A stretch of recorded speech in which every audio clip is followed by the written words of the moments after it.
জয় রাধে। হরিকথা পর্ব 14 গতদিনের পরের কথা। বৃন্দাদেবী কুটিলাকে বললেন,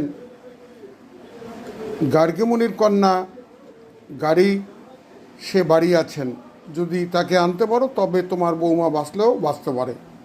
যোগমায়া বৃন্দাদেবীর মুখ থেকে সব কথা বলাচ্ছেন।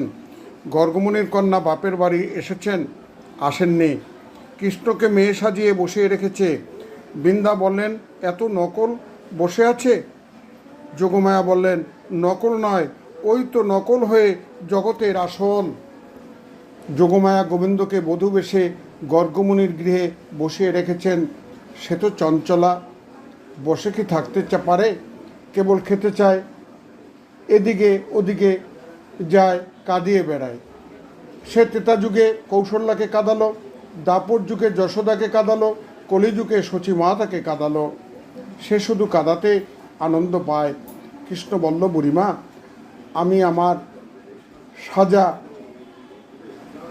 ভোগ করছি। বুড়িমা বলল, যখন কদম্বতলায় পীড়িত করেছ তখন তো বেশ ছিলে। ওদিকে রাধার কি হলো, কি হয়েছে? সে মরতে বসেছে। এখন তুমি যদি মেয়ে সেজে না যাও তবে সে মরে যাবে। জয় রাধে, জয় রাধে, জয় রাধে।